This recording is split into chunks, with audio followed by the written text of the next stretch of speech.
अस्सलाम वालेकुम dear students. आज के स्पेसिफिक वीडियो में हम prime minister youth program phase 4 2025 के लिए लैपटॉप स्कीम के लिए ऑनलाइन रजिस्ट्रेशन करेंगे। मैं आपके सामने स्क्रीन पर एक स्टूडेंट का कंप्लीट रजिस्ट्रेशन फॉर्म फिल करके दिखाऊंगा और सबमिट करके दिखाऊंगा। लिहाजा आप भी इसको फॉलो करते हुए अपने घर बैठे अपने मोबाइल, कंप्यूटर, लैपटॉप जो भी आपके पास अवेलेबल है, अपने लैपटॉप के लिए आप खुद ही ऑनलाइन अप्लाई कर सकते हैं।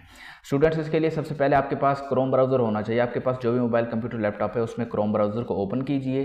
क्रोम ब्राउज़र को ओपन करने के बाद आप लोगों ने गूगल सर्च में लिखना है HEC PM लैपटॉप स्कीम। जो ही लिखेंगे नीचे आपके पास HEC की वेबसाइट आ जाएगी लैपटॉप स्कीम वाली। इसके ऊपर आपने सिंपली क्लिक कर लेना है। जो इस पर आप क्लिक करेंगे तो आप HEC की वेबसाइट पर लैंड कर जाएंगे। और अगर आप लोगों ने अपने मोबाइल से अप्लाई कर रहे हैं तो आपके सामने इस तरह का इंटरफेस होगा जैसा आप अभी स्क्रीन के ऊपर देख सकते हैं। डियर स्टूडेंट्स, यहाँ पर आप लोगों को ऊपर आपको नज़र आ रहा होगा हाउ टू अप्लाई वाला एक टैब आपके मोबाइल के ऊपर। और मैं साथ ही साथ आप लोगों को ये भी रिकमेंड करता हूँ कि अगर आप मोबाइल से अप्लाई कर रहे हैं तो साइड पर आपको 3 डॉट नज़र आ रहे होंगे। इस मेन्यू पर क्लिक करना है और इसके बाद आप लोगों ने मेन्यू में से डेस्कटॉप साइड का ऑप्शन ऑन कर लेना है। इस तरह से आपका और मेरा जो कंप्यूटर पर इंटरफेस है वो बिल्कुल सेम हो जाएंगे। अब आपका जो मोबाइल है उसकी स्क्रीन और एक कंप्यूटर लैपटॉप की स्क्रीन बिल्कुल सेम रेशो में आ जाएगी। ठीक है, तो आप लोगों का जो इंटरफेस है वो बिल्कुल कंप्यूटर की तरह हो जाएगा। ठीक है, अब आपने क्या करना है, सिंपली इसमें से हाउ टू अप्लाई वाले ऑप्शन के ऊपर जाना है। इस पर जाने के बाद आपको हाउ टू अप्लाई के नीचे लैपटॉप स्कीम का जो ऑफिशियल पेज है इसका लिंक मिल जाएगा। आपने इस लिंक पर क्लिक करना है। जो आप इस लिंक पर क्लिक करेंगे आप prime minister youth program phase 4 2025 की ऑनलाइन रजिस्ट्रेशन की वेबसाइट वेब पोर्टल पर आ जाएंगे। अगर आप लोगों को सर्च करना मुनासिब नहीं लग रहा या मुश्किल लग रहा है, नहीं मिल रहा, तो मैंने आपकी आसानी के लिए नीचे डिस्क्रिप्शन में लिंक दे दिया डायरेक्ट। सिंपली उसके ऊपर क्लिक करें और डायरेक्ट आपने prime minister youth program phase 4 2025 की ऑफिशियल पोर्टल पर लैंड कर जाना है। डियर स्टूडेंट्स, अप्लाई करने के लिए सिंपली आप लोगों के पास यहाँ पर अप्लाई का बटन है, आपने इसके ऊपर क्लिक करना है। लेकिन अप्लाई करने से पहले आप लोगों को ये श्योर कर लेना चाहिए कि क्या आप इसके लिए एलिजिबल हैं या नहीं। मैंने आपकी आसानी के लिए वीडियो बनाकर रख दी है चैनल के ऊपर बड़े बेहतरीन तरीके से, और हर एक चीज़ आपको समझाइए कि कौन से स्टूडेंट एलिजिबल हैं और कौन से नहीं हैं। आप उसको ज़रूर देख लीजिएगा। अगर आप एलिजिबल हैं तभी अप्लाई कीजिए, नहीं है तो इसको अप्लाई करने की फिर ज़रूरत नहीं है। सिंपली आप अप्लाई नाउ के ऊपर जो ही क्लिक करेंगे तो ये आपके सामने नेक्स्ट पेज ओपन कर देगा। नेक्स्ट पेज इस तरह का है जिसके ऊपर लिखा हुआ है रजिस्ट्रेशन। अगर आप इस रजिस्ट्रेशन वाले पेज को बगौर देखें तो यहाँ पर आपके पास एंटर योर CNIC का ऑप्शन मौजूद है। सबसे पहले जिन स्टूडेंट्स का फॉर्म बी बना हुआ है उन्होंने फॉर्म बी का नंबर एंटर कर देना है। अगर CNIC आपका बन चुका है तो आप अपने CNIC का नंबर एंटर कर सकते हैं। ये स्मार्ट कार्ड जो भी आपके पास अवेलेबल है, नादरा का रजिस्ट्रेशन सर्टिफिकेट, उसके ऊपर आपका जो नंबर लिखा हुआ है CNIC आपने वो एंटर कर देना है। और यहाँ पर मौजूद किसी भी खाली स्पेस वाइट जगह पर क्लिक करते हैं या हाथ से टैप करते हैं तो आपके सामने अगर इस तरह का नोट आ जाता है ग्रीन कलर का और ब्लू कलर का लिखा होता है प्लीज़ क्लिक हेयर, तो इसका मतलब आपने पहले इस पोर्टल के ऊपर रजिस्ट्रेशन की हुई है। पहले किसी स्कीम के वक्त आपने इस पर रजिस्ट्रेशन की है, लिहाजा आपका अकाउंट जो है वो ऑलरेडी एग्जिस्ट कर रहा है। आप लोगों को दोबारा से नया अकाउंट बनाने की कोई ज़रूरत नहीं है। आपका अकाउंट बना हुआ है, आपने सिर्फ अपनी एप्लीकेशन को एडिट करना है और उसको दोबारा से सबमिट करवाना है। तो उसका जो प्रोसीजर है वो बिल्कुल सेम टू सेम है। सिर्फ यहाँ पर आपने अपनी रजिस्ट्रेशन नए सिरे से ज़ीरो से नहीं स्टार्ट करनी, बल्कि आपने अपनी एप्लीकेशन को जस्ट एडिट करना है। ठीक है, तो आपने सिंपली क्लिक हेयर के ऊपर प्लीज़ क्लिक हेयर वाले ऑप्शन पर क्लिक करके अपनी एप्लीकेशन को एडिट कर लेना है। ब्लू कलर के लिंक पर क्लिक करते ही आप एग्जिस्टिंग एप्लीकेशन स्टेटस पर आ जाएंगे। यहाँ पर आप लोगों ने अपने यूनिवर्सिटी का सिटी सेलेक्ट कर लेना है, यूनिवर्सिटी का नेम सेलेक्ट कर लेना है, अपना CNIC नंबर और डेट ऑफ बर्थ एंटर करने हैं और उसके बाद फिल्टर के बटन के ऊपर क्लिक करना है। जो ही आप इसके ऊपर क्लिक करेंगे तो ये आपका जो डाटा है उसको फिल्टर करेगा और अगर आपकी एप्लीकेशन एग्जिस्ट कर रही है तो उसको डाटा जो है आपको यहाँ पर शो करवाएगा। यहाँ पर student name, father name, enrollment number, degree program और CGP वगैरह जिस स्कीम में आपने अप्लाई किया उसके भी यहाँ पर आ रहा होगा। ठीक है, और इसके अलावा जितने भी अगर आप में से किसी को मिला है लैपटॉप तो उनका भी जो है यहाँ पर शो हो जाएगा कि आपको लैपटॉप जो है वो मिल चुका है। यहाँ पर स्टेटस आप यहाँ पर देख सकते हैं, इस कैंडिडेट का स्टेटस यहाँ पर आ रहा है अप्लाइड का। ठीक है, और उसके सामने उसका जो फोकल पर्सन है, डिपार्टमेंटल फोकल पर्सन, उसका नाम भी यहाँ पे आ रहा है। ठीक है, तो नीचे एप्लीकेशन स्टेटस के हवाले से आप देख सकते हैं अप्लाइड, वेरीफाइड, डिसअप्रूव्ड, सिलेक्टेड, या जो भी आपका जो स्टेटस आपका एग्जिस्ट कर रहा होगा वो आपको यहाँ पर दिखा दिया जाएगा। जिन स्टूडेंट्स की प्रोफाइल अभी तक अप्रूव या रिजेक्ट नहीं हुई या उनको मिला भी नहीं है लेकिन उन्होंने अप्लाई किया हुआ था और उनकी एप्लीकेशन जो है वो उनका डाटा एग्जिस्ट कर रहा है, सिंपली आपके पास यहाँ पर ऑप्शन आ रहा होगा अपने प्रोफाइल को अपडेट करके सबमिट करवाने का। ठीक है, लिहाजा आप गिवन लिंक पर क्लिक करेंगे और क्लिक करते ही आपने लैंड करना है बिल्कुल उस पेज पर जहाँ से आपके रजिस्ट्रेशन का पहला स्टेप स्टार्ट होता है। ठीक है, इसलिए जो फ्रेश कैंडिडेट हैं वो इस पेज से आगे जाएंगे और जो पहले से अप्लाई करने वाले कैंडिडेट्स हैं वो अपनी प्रोफाइल का एक दफ़ा स्टेटस देखेंगे और स्टेटस देखकर आगे प्रोसीड करेंगे। लेकिन अगर आप अपना CNIC नंबर एंटर करते हैं और साइड पर क्लिक करते हैं और नीचे जहाँ पर आपके पास आ जाता है वैलिड का ऑप्शन, तो इसका मतलब ये है कि आपका जो CNIC नंबर है वो इसके लिए वैलिड है। आप लोगों ने पहली दफ़ा ही रजिस्ट्रेशन करनी है। सिंपली पहली दफ़ा की रजिस्ट्रेशन क्या है, आपने ये वाला फॉर्म जस्ट सबमिट करवाना है और कुछ भी नहीं है, ठीक है। सिंपली आप क्या करेंगे, ये अपना एंटर करने के बाद अगर वैलिड आ रहा है तो वैलिड के बाद नीचे आप लोगों को I am not a report का ऑप्शन नजर आ रहा होगा, इसके ऊपर आपने क्लिक करना है। आपने अपना कैप्चा वेरीफाई करवाना है। जब ये टिक हो जाए उसके बाद आप लोगों के पास नीचे सबमिट का बटन नजर आ रहा होगा, आपने सबमिट के बटन के ऊपर क्लिक कर लेना है। जो यहाँ पे सबमिट के बटन के ऊपर क्लिक करते हैं आपके सामने इस तरह का इंस्ट्रक्शन वाला पेज आ जाना है। आपने इन इंस्ट्रक्शंस को अच्छी तरीके से पढ़ लेना है। पढ़ने के बाद एक्सेप्ट एंड कंटिन्यू के ऊपर क्लिक करना है। आपके पास जो अगला स्टेप है वो आपकी पर्सनल इन्फॉर्मेशन का है। डियर स्टूडेंट्स, इस पर्सनल इन्फॉर्मेशन के सेक्शन में आप लोगों ने अपने रिक्वायर्ड जितनी भी पर्सनल इन्फॉर्मेशन है उनको पुट कर देना है। मैं स्टेप बाय स्टेप आप लोगों को सारी इन्फॉर्मेशन पुट करके गाइड कर देता हूँ। पर्सनल इन्फॉर्मेशन के सेक्शन में स्टूडेंट CNIC या फॉर्म बी नंबर ऑलरेडी लिखा होगा, इसको छेड़ने की कोई ज़रूरत नहीं है। फुल नेम की जगह आपने अपना कंप्लीट नेम लिख देना है करेक्ट स्पेलिंग के साथ, जो आपके मैट्रिक के रिजल्ट कार्ड के ऊपर या मैट्रिक के सर्टिफिकेट के ऊपर लिखा हुआ है। उसके बाद फादर नेम है, आपने अपना फादर नेम यहाँ पर दुरुस्त स्पेलिंग के साथ लिखना है। नेक्स्ट डेट ऑफ बर्थ का ऑप्शन है। यहाँ पर आप लोगों के पास 3 जो है वो बॉक्सेज हैं। अगर आपके पास कंप्यूटर लैपटॉप तो इस तरह का इंटरफेस है, और अगर आपके पास मोबाइल है तो आपके सामने इसी तरह का इंटरफेस होगा जहाँ पर ये डेट ऑफ बर्थ का आपके पास सिलेक्शन का ऑप्शन आ रहा होगा, ठीक है। सिंपली आपने क्या करना है, डेट ऑफ बर्थ में ये पहला जो बॉक्स है इसके ऊपर क्लिक करेंगे तो यहाँ से आपने डेट सेलेक्ट करनी है, जो डेट है आपकी बर्थ की। उसके बाद आपने वो मंथ सेलेक्ट करना है जिस मंथ की आपकी बर्थ है, और लास्ट पर आपने ईयर सेलेक्ट कर लेना है। ये सेलेक्ट करने के बाद नेक्स्ट आपके पास जेंडर है, ये ऑलरेडी आपकी लिखी हुई होगी। अगर यहाँ पर जो लिखी हुई है वो मेल है और आप फीमेल हैं तो यहाँ पर आपने इसको चेंज कर लेना है, ठीक है। जस्ट ये टाइप है, आपने इसको यहाँ पर कीबोर्ड के जरिए इसको यहाँ पर एंटर कर देना है, ठीक है। ये एंटर करने के बाद नेक्स्ट है आपके पास परमानेंट एड्रेस, तो यहाँ पर आप अपने हिसाब से इसको लिख लीजिएगा। उसके बाद नेक्स्ट है आपके पास डोमिसाइल प्रोविंस। आपका डोमिसाइल जिस प्रोविंस का बना हुआ है आपने अपने हिसाब से उसी प्रोविंस का नाम यहाँ लिस्ट में से सिलेक्ट कर लेना है। इसको सिलेक्ट करने के बाद आपने साइड पर कहीं क्लिक करना है। क्लिक करने के बाद आपके पास डोमिसाइल सिटीज़ का जो ऑप्शन है उसमें आपके जितने भी सिटीज़ हैं आपके प्रोविंस के वो लोड हो जाएंगे, और आपने इनमें से अपना जो सिटी है उसको सिलेक्ट कर लेना है जिसका आपका डोमिसाइल बना हुआ है। उसके बाद एम्प्लॉयमेंट स्टेटस है। डियर स्टूडेंट्स, एम्प्लॉयमेंट स्टेटस यानी आप जॉब करते हैं या नहीं करते। अगर आप करते हैं तो एम्प्लॉयड, अगर नहीं करते जॉब तो आप नॉट एम्प्लॉयड के ऊपर क्लिक करेंगे, ठीक है। और याद रखिएगा ये एम्प्लॉयड या नॉट एम्प्लॉयड, इससे आपकी जो स्कॉलरशिप की एलिजिबिलिटी है या लैपटॉप की एलिजिबिलिटी है उससे कोई फ़र्क नहीं पड़ता, ठीक है, उस पर कोई इफेक्ट नहीं है। उसके बाद are you enrolled as disabled student, आपने यूनिवर्सिटी में एज अ डिसेबल्ड स्टूडेंट आपने एनरोलमेंट करवाई हुई है या नहीं। डिसेबल्ड स्टूडेंट के तौर पर एडमिशन लिए हुए तो आप इसको यस करेंगे, अदरवाइज आपने इसको नो के ऊपर क्लिक करते रहना है सिंपली। इसके बाद आपने नेक्स्ट स्टेप के बटन के ऊपर क्लिक करना है जो आपको नीचे नजर आ रहा होगा ग्रीन कलर का, इसके ऊपर आप क्लिक करेंगे तो आप इससे अगले स्टेप पर चले जाएंगे। यहाँ पर सबसे पहले आ जाता है एनरोलमेंट नंबर।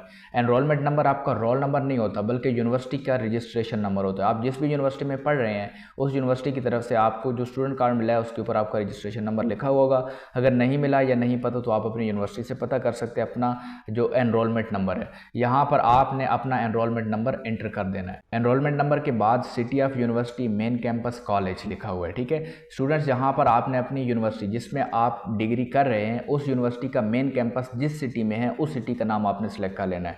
मैं जस्ट आपको एग्जांपल देता हूँ, जैसे जिस कैंडिडेट के मैं रजिस्ट्रेशन कर रहा हूँ वो यूनिवर्सिटी ऑफ पंजाब के गुजरांवाला कैंपस में पढ़ता है। अब मैंने यहाँ पर जो मेन कैंपस की जगह नाम सेलेक्ट करना है वो गुजरांवाला नहीं बल्कि इस यूनिवर्सिटी यानी यूनिवर्सिटी ऑफ पंजाब का जो मेन कैंपस है वो असल में तो लाहौर है, तो आपने उसके मेन कैंपस का सिटी सेलेक्ट कर लेना है। तो यहाँ पर मैं यहाँ से लाहौर को सिलेक्ट कर लूँगा। लाहौर सेलेक्ट करने के बाद आपने इसको अपने हिसाब से, आप जिस यूनिवर्सिटी में पढ़ते हैं चाहे मेन कैंपस में पढ़ते हैं चाहे सब कैंपस में पढ़ते हैं, आपने उस यूनिवर्सिटी का मेन कैंपस का ही सिटी सेलेक्ट करना है। उसके बाद नेक्स्ट है डायरेक्टोरेट या यूनिवर्सिटी। यहाँ पर आपके पास यूनिवर्सिटीज़ की एक लिस्ट आ जाएगी, ऑटोमेटिकली आपने सेलेक्ट यूनिवर्सिटी के ऊपर क्लिक करना है और अपनी यूनिवर्सिटी का नाम सेलेक्ट कर लेना है। फॉर एग्जांपल मेरे पास यूनिवर्सिटी ऑफ द पंजाब का कैंडिडेट है तो मैंने इसको सेलेक्ट कर लिया। इसको सेलेक्ट करने के बाद आप साइड पर क्लिक करेंगे। वेट करने के बाद आपके पास आ जाएगा कैंपस या कॉलेज। अब अगर स्टूडेंट आपके पास जो है कैंपस या कॉलेज का ऑप्शन यहाँ पर आ जाता है, सिर्फ मेन कैंपस आ रहा है तो उसका मतलब उसका एक ही कैंपस रजिस्टर्ड है। अगर यहाँ पर मेन कैंपस के अलावा कोई और कैंपस नहीं आ रहा और आप जिस कैंपस में पढ़ते हैं उस कैंपस का नाम नहीं आ रहा, तो फिर आप लोगों को यहाँ पर वेट करना है थोड़ी देर ताकि ये लोड हो जाए। ठीक है, सिंपली गुजरांवाला कैंपस में मेरा कैंडिडेट पढ़ता है यूनिवर्सिटी की, तो मैंने इसको गुजरांवाला कैंपस को सिलेक्ट कर लिया है। ये सिलेक्ट करने के बाद नीचे है यूनिवर्सिटी, डिपार्टमेंट या सब्जेक्ट। स्टूडेंट्स, इस स्टेप पर हमें सिलेक्ट करना है वो डिपार्टमेंट यूनिवर्सिटी का जिसमें या जिस सब्जेक्ट में कैंडिडेट पढ़ता है। अगर यूनिवर्सिटी, डिपार्टमेंट या सब्जेक्ट की लिस्ट में आपका जो डिपार्टमेंट या सब्जेक्ट है उसका नाम नहीं आ रहा, तो इस केस में आप लोगों ने यहाँ से आगे प्रोसीड नहीं करना। ऐसा भी हो सकता है कि यहाँ पर नो डिपार्टमेंट फाउंड का ऑप्शन आ जाए और कोई भी एक भी प्रोग्राम यहाँ पर आपके सामने ना आ रहा हो। तो इस केस में आप लोगों ने क्या करना है, इस केस में आप लोगों ने कांटेक्ट करना है अपने फोकल पर्सन से। और अगर आप लोगों को डिपार्टमेंट नॉट फाउंड वाला प्रॉब्लम बहुत ज़्यादा आ रहा है तो आप सिंपली नीचे कमेंट कर दें वीडियो के। मैं आप लोगों को, अगर ज़्यादा लोगों को ये मसला आ रहा हो तो मैं फिर आप लोगों के लिए एक डेडिकेटेड वीडियो बना दूंगा कि ईमेल आपने लिखनी कैसे, उनसे कांटेक्ट करना कैसे और उनसे अपना मसला सॉल्व कैसे करवाना है और ये मसला कब तक हो सकता है और इससे आपने जान कैसे छुड़वानी है। ठीक है, इसका प्रॉपर मैं आपको सोल्यूशन दे दूंगा। ठीक है, सिंपली आपने, अगर आपने यहाँ से अपना डिपार्टमेंट वगैरह सेलेक्ट करने के बाद नीचे चलना है, डिग्री लेवल, यहाँ से लेवल सेलेक्ट कर लेना है। तो मेरी तो ये एजुकेशन है जिस कैंडिडेट की बैचलर मास्टर 16 ईयर, मैं उसको उस हिसाब से सिलेक्ट कर जा रहा हूँ। इस कैंडिडेट के हवाले से सारी चीज़ें ठीक आ रही हैं। ठीक है, नेक्स्ट है degree program currently enrolled in. यहाँ पर से आपने अपने डिग्री प्रोग्राम का नाम सेलेक्ट कर लेना है जिस डिग्री प्रोग्राम में आपने एनरोलमेंट की हुई है। सिंपली इसके ऊपर क्लिक करेंगे, BS ऑनर्स आपने सेलेक्ट किया, साइड पर क्लिक करेंगे तो जो प्रोग्राम जो ड्यूरेशन है ये ऑटोमेटिकली यहाँ पर आ जाएगा। जो डिग्री आप सिलेक्ट करेंगे उस डिग्री का जो ड्यूरेशन होता है ऑटोमेटिकली यहाँ पर आ जाएगा। आप थोड़ा सा स्क्रॉल डाउन करेंगे तो आपके पास कुछ और डाटा है जिसमें डेट ऑफ एडमिशन है। डेट ऑफ एडमिशन का जो पहला हिस्सा है वो फिक्स है, उसको आप एडिट नहीं कर सकते। उसके बाद जो मंथ है उसको आपने सेलेक्ट करना है। जिस मंथ में आप लोगों ने एडमिशन लिया है आप लोगों ने उसको सिलेक्ट कर लेना है। लेट्स से जो है इस कैंडिडेट ने मई में एडमिशन लिया है, डियर स्टूडेंट्स, अप्रैल में एडमिशन लिया है। ठीक है, तो अप्रैल सेलेक्ट होगा। उसके बाद ईयर, जिस ईयर में इन्होंने एडमिशन लिया है वो ईयर सेलेक्ट कर लेंगे। ठीक है, उसके बाद डेट ऑफ कंप्लीशन की जगह आप लोगों की ऑटोमेटिकली डेट ऑफ कंप्लीशन आ जाएगी। नेक्स्ट सिस्टम है एनुअल या सेमेस्टर सिस्टम। आपकी यूनिवर्सिटी में जो भी सिस्टम फॉलो हो रहा है डिग्री के लिए वो आपने सेलेक्ट कर लेना है। अगर सेमेस्टर सिस्टम है तो सेमेस्टर, एनुअल सिस्टम है तो एनुअल को सिलेक्ट कर सकते हैं। ठीक है, और याद रखिए आपने 30 मार्च 2025 तक जो सेमेस्टर पास किया हुआ था उसी सेमेस्टर का नंबर आपने लिखना है। ठीक है, नेक्स्ट आपके पास मार्क्स डिटेल्स का पोर्शन है। इसमें सबसे टॉप पर आपके पास ऑप्शन मिल जाता है परसेंटेज सिक्योर्ड इन HSSC, SSC और इक्विवेलेंट।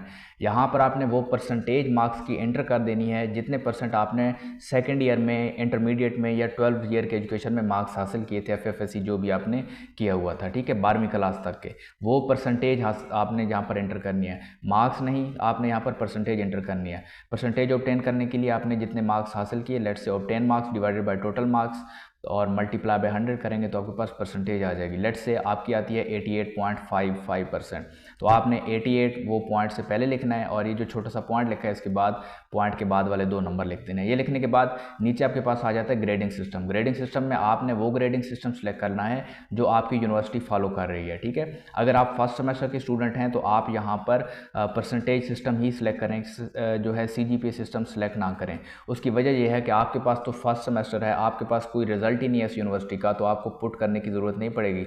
आपने सिंपली यहाँ पर से सिलेक्ट करना है परसेंटेज सिस्टम और ये सिलेक्ट करने के बाद आप लोगों ने यहाँ पर ये जो CGPA वाला सिस्टम है ऑटोमेटिकली आपके लिए ब्लॉक हो जाएगा, यहाँ आपको एंटर करने की ज़रूरत ही नहीं है। नीचे परसेंटेज इन लास्ट एग्जाम की जगह फर्स्ट सेमेस्टर वाले स्टूडेंट ने यही ऊपर जो HSSC FSC लिखा हुआ है यही वाली परसेंटेज यहाँ पर भी एंटर कर देनी है। ठीक है, और जिन स्टूडेंट्स का जो है अब पहला सेमेस्टर गुजर चुका है या इस यूनिवर्सिटी में उनका कुछ अर्सा गुजर चुका है और उनके पास रिजल्ट है तो वो यहाँ पर अपने हिसाब से सिलेक्ट करेंगे। अगर वो एनुअल सिस्टम एग्जाम दे रहे थे इस यूनिवर्सिटी में तो आप परसेंटेज सिस्टम सेलेक्ट करें, अगर आपकी CGPA सिस्टम है तो आप वो सिलेक्ट कर लें। ठीक है, वो सिलेक्ट करने के बाद यहाँ पर आपने लेट्स से CGPA है तो CGPA सिलेक्ट किया। उसके बाद CGPA GPA आपकी लास्ट एग्जाम में, जो लास्ट आपका एग्जाम हुआ है यूनिवर्सिटी की तरफ से, इदारे की तरफ से, उसमें आपकी कितनी CGPA है वो CGPA आपने यहाँ पर एंटर करनी है। लेट्स से आपकी जो CGPA है वो है 3.7, तो आपने यहाँ पर लिखना है 3.7। ठीक है, ये करने के बाद आपने साइड पर क्लिक कर लेना है तो ऑटोमेटिकली आप लोगों की जो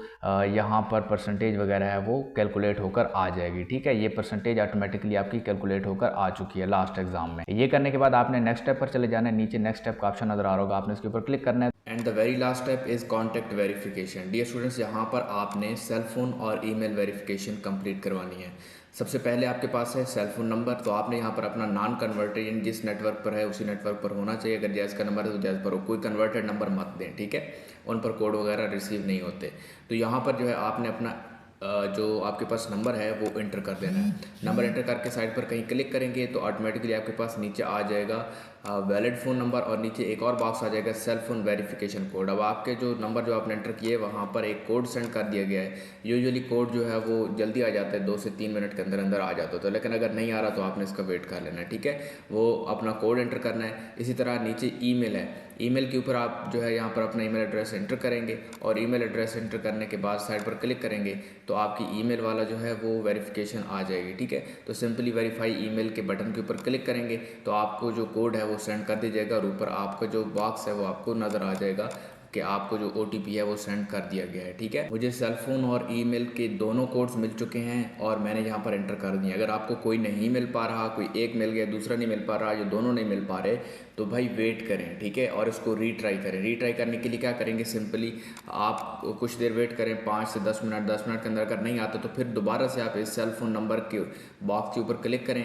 इस बॉक्स के ऊपर क्लिक करने के बाद फिर साइड पर कहीं क्लिक करेंगे तो ये आपको दोबारा से सेंड कोड का ऑप्शन दे देगा। तो आप इस सेंड कोड के ऊपर दोबारा क्लिक करेंगे तो आपको एक नया कोड आ जाएगा, ठीक है। ये दोबारा से ये समझे रीट्राई होता है, वैसे रीट्राई का ऑप्शन नहीं आता यहाँ पे, ठीक है। जैसे अगर ईमेल का दोबारा सेंड करवाना है तो ईमेल के जहाँ पे आपने ईमेल लिखी है उसके अंदर क्लिक करें एक दफ़ा या टैप करें अपने मोबाइल के अंदर और फिर साइड पर खाली बॉक्स पर क्लिक करेंगे तो यहाँ पर आपके पास फिर दोबारा से वेरीफाई ईमेल का ऑप्शन आ जाएगा, ठीक है। सिंपली मैंने आपके सामने कोड एंटर कर लिए हैं। कोड एंटर करने के बाद ये जो मोबाइल फ़ोन के नीचे लिखा हुआ है वेरीफाई कोड, इसके ऊपर आपने क्लिक कर लेना है।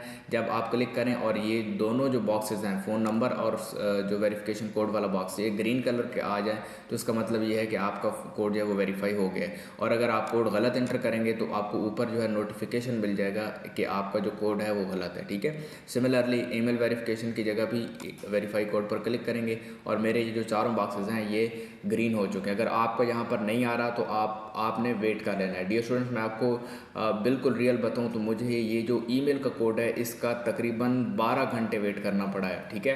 12 घंटे के बाद ये ईमेल कोड मुझे मौसूल हुआ है। दोबारा मैंने रीट्राई किया है, ठीक है। तो अब अगर आपसे भी नहीं हो रहा, 5, 7, 8, 10 दफ़ा ट्राई करो, नहीं हो रहा तो फिर छोड़ दो, उसको आप नेक्स्ट डे ट्राई करो, ठीक है। वो भी सवेरे सवेरे या किसी ऐसे टाइम जब ऑडियंस या जो लोग होते हैं विजिटर्स वो कम होते हैं, ठीक है। उसके बाद आपके पास नीचे एंटर कैप्चा का बटन है, इसके ऊपर क्लिक करके कैप्चा आपने वेरीफाई करवा देना है।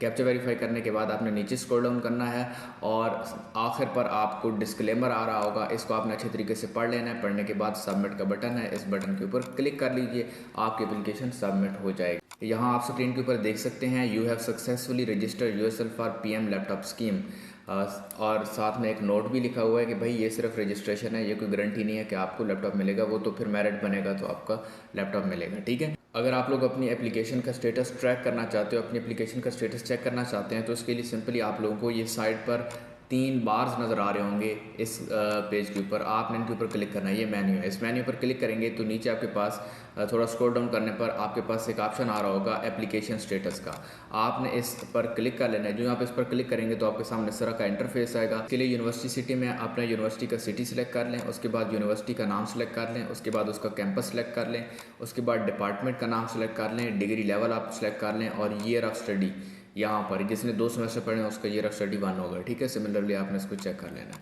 और नीचे फिल्टर रिजल्ट के ऊपर क्लिक करेंगे तो आपके जो रिजल्ट्स हैं वो फिल्टर होकर आपके सामने आ जाएंगे। सिंपली यहाँ पर नाम आ रहा है, फादर नेम आ रहा है, एनरोलमेंट नंबर वगैरह सब कुछ आ रहा है, परसेंटेज, लास्ट एग्जाम CGPA वगैरह, और स्टेटस के अंदर अप्लाइड आ रहा है, यहाँ आप देख सकते हैं, ठीक है। तो आप लोगों के सामने भी जो अगर आपने अप्लाई किया होगा तो वो यहाँ पर अप्लाइड आ रहा होगा। अब नीचे जो स्टेटसेस हैं इनको एक्सप्लेन किया गया है तो आप इसको पढ़कर ये चेक कर सकते हो कि आपकी एप्लीकेशन का स्टेटस क्या है। That's all for now. अब इससे आगे इसकी क्या क्या अपडेट्स आती हैं वो सब हासिल करने के लिए चैनल को ज़रूर सब्सक्राइब कर लीजिएगा। कोई भी छोटी छोटी या बड़ी से बड़ी कोई अपडेट आती है स्कॉलरशिप या किसी और स्कॉलरशिप के हवाले से तो उसके बारे में आपको यहाँ पर आगाह कर दिया जाएगा, ठीक है। तो आपको नोटिफिकेशन मिल जाएगा जिससे आपको पता चलता रहेगा कि आजकल क्या चल रहा है इस स्कॉलरशिप के हवाले से।